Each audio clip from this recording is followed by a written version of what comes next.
Welcome to Astronomy Daily. Today, we're diving into an incredible lineup of space news that showcases both the fascinating and sometimes humorous side of space exploration. From a case of mistaken identity involving Elon Musk's orbiting Tesla Roadster to groundbreaking lunar gravity experiments, we've got an action-packed episode ahead. We'll explore new concerns about astronaut health in space, take a look at the latest observations of the famous M87 black hole, and preview some spectacular celestial alignments coming up in our night sky. We'll also discuss NASA's innovative approaches to dealing with that pesky moondust problem that's been challenging lunar missions since the Apollo era. So get ready for your daily dose of space and astronomy news as we explore these exciting developments that are shaping our understanding of the cosmos. In a delightful twist of astronomical proportions, Elon Musk's Tesla Roadster, launched into space 6 years ago, recently caused quite a stir in the scientific community.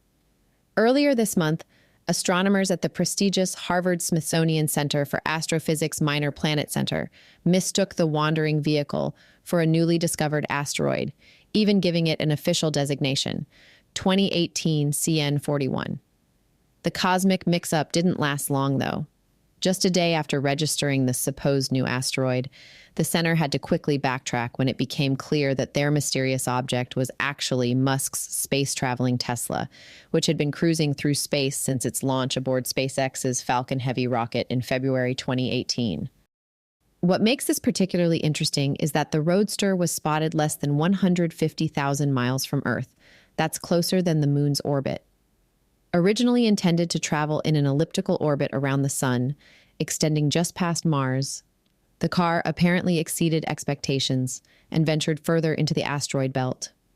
This case of mistaken identity highlights a serious challenge in space observation. As noted by Center for Astrophysics astrophysicist Jonathan McDowell, tracking objects in space isn't always straightforward.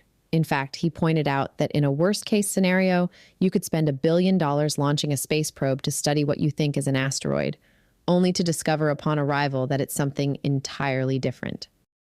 The incident serves as a reminder of both the complexity of tracking objects in space and the increasing number of human-made objects joining the natural celestial bodies in our solar system. Who would have thought that one day we'd need to double-check whether that new asteroid is actually just a luxury electric car taking a very, very long road trip? Next up today. Blue Origin is gearing up for an exciting milestone in space research with their upcoming new Shepard flight, scheduled for January 28th. What makes this mission particularly special is its innovative approach to simulating lunar gravity, something that could revolutionize how we prepare for future moon missions. Unlike previous New Shepard flights that achieved microgravity, this mission will deliberately spin the crew capsule after it separates from its booster.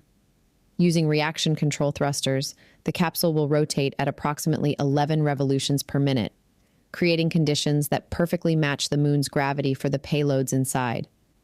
This unique capability will provide researchers with an unprecedented 2 minutes of lunar gravity conditions. To put that in perspective, current testing methods using parabolic aircraft flights can only manage about 20 seconds of simulated lunar gravity. The extended duration opens up exciting new possibilities for testing lunar technologies and conducting research. The mission will carry 30 different payloads, with 17 of them coming directly from NASA through their Flight Opportunities program.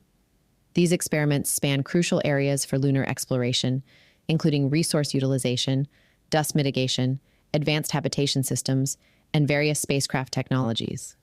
One payload will even be mounted on the exterior of the new Shepard booster to test how materials react to the space environment. What's particularly promising about this development is its potential for future applications. Blue Origin's CEO Dave Limp has indicated that this technology could be adapted to simulate gravity conditions for Mars and other celestial bodies in our solar system. This versatility could make it an invaluable tool for preparing for human exploration throughout the solar system. For NASA and other lunar technology providers, this new testing platform represents a game-changing opportunity to accelerate their research and improve technology readiness at a fraction of the cost of traditional testing methods. It's a significant step forward in our journey back to the moon and beyond. While on the subject of the moon, NASA has just launched an ambitious new mission to tackle one of the most persistent challenges of lunar exploration, moon dust. The Blue Ghost Mission 1 recently lifted off from Kennedy Space Center, carrying two groundbreaking technologies designed to help us better understand and manage lunar regolith.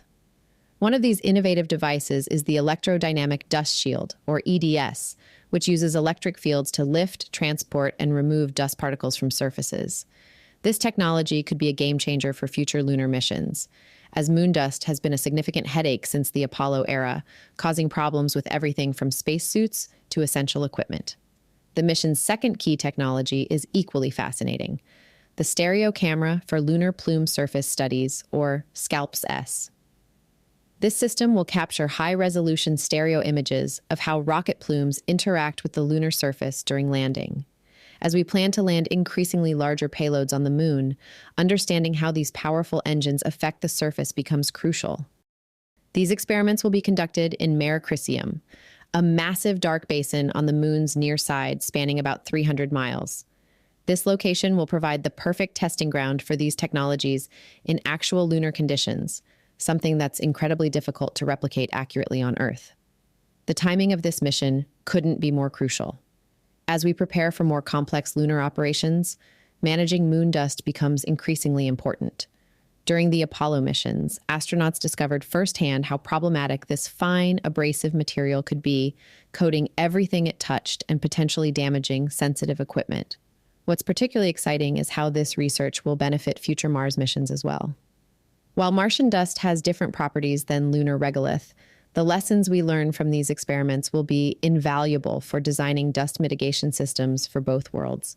It's another excellent example of how lunar exploration serves as a crucial testing ground for our eventual journey to the Red Planet. A new study published in the IEE Open Journal of Engineering in Medicine and Biology has revealed some concerning findings about how space affects astronauts' vision. The research shows that after just 6 to 12 months aboard the International Space Station, astronauts experience significant changes to their eyes and vision due to the microgravity environment. The findings are particularly striking. At least 70% of ISS astronauts have been affected by what's known as spaceflight-associated neuro-ocular syndrome, or SANS. Researchers analyzed data from 13 astronauts who spent between 157 and 186 days in space, and the changes they documented were substantial. They found a 33% decrease in ocular rigidity, an 11% drop in intraocular pressure, and a 25% reduction in ocular pulse amplitude. These changes aren't just numbers on a page. They manifest in real symptoms like reduced eye size, altered focal fields, and in some cases, even optic nerve swelling and retinal folds. The culprit? It appears to be the way weightlessness affects blood distribution in the body. In space, blood flow increases to the head and slows down in the eye's venous circulation, leading to expansion of the choroid, the layer that provides blood supply to the retina. The good news is that for missions lasting 6 to 12 months, these changes typically aren't permanent. Most astronauts' eyes return to normal once they're back on Earth, and wearing corrective eyeglasses is usually sufficient to address any symptoms developed during their time in space. However, this raises serious questions about longer missions, particularly potential trips to Mars. Right now, we simply don't know what prolonged exposure to microgravity might do to astronaut vision over extended periods, and we don't yet have any preventive measures in place. As we continue to push the boundaries of space exploration, understanding and addressing these health challenges becomes increasingly crucial for the future of long-duration spaceflight. Okay. I promised you a black hole story today, and I found one. The first ever black hole to be imaged by humanity, known as M87 star, has revealed some fascinating new details about its eating habits, and they're not exactly what you'd call neat and tidy.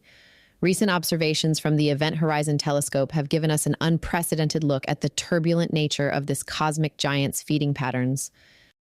Located 55 million light-years away at the heart of the Messier 87 galaxy, this supermassive black hole, weighing in at a staggering 6.5 billion times the mass of our sun, continues to surprise astronomers.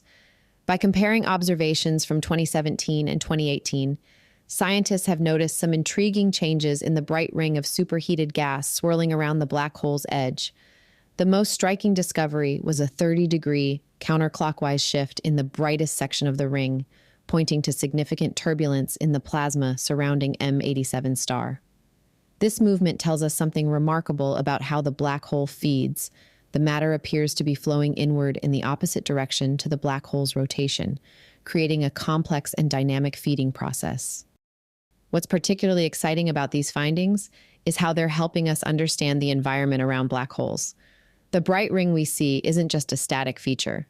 It's a dynamic, ever-changing structure of plasma moving at nearly the speed of light. This matches incredibly well with what Einstein's theory of general relativity predicted, giving us yet another confirmation of this fundamental theory of physics. Using 3 times more data than was available in 2017, scientists have been able to build a much more detailed picture of how M87 star interacts with its surrounding environment.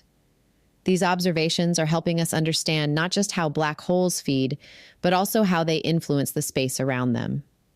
As researchers continue to analyze data from 2021 and 2022, we're likely to learn even more about the complex dynamics of these fascinating cosmic objects.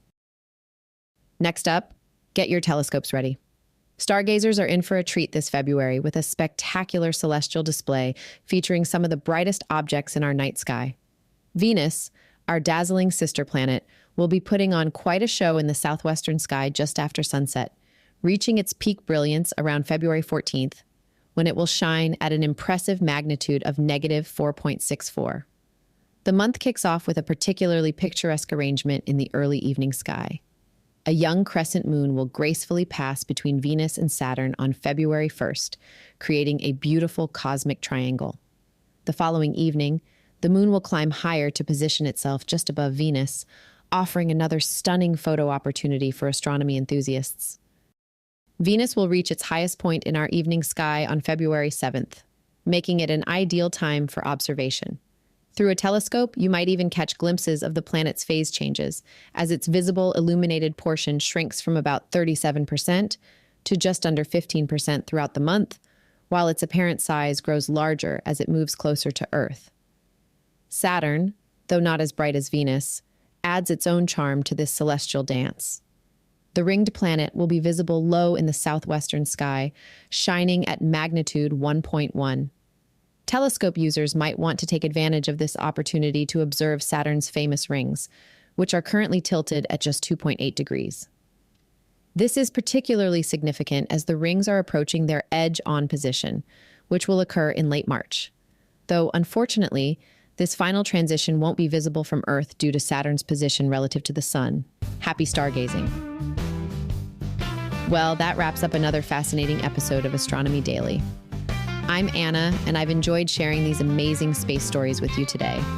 Before we go, I want to make sure you know where to find all the latest space and astronomy news anytime you want it. Head over to astronomydaily.io, where you'll find our constantly updating newsfeed and can catch up on all our previous episodes.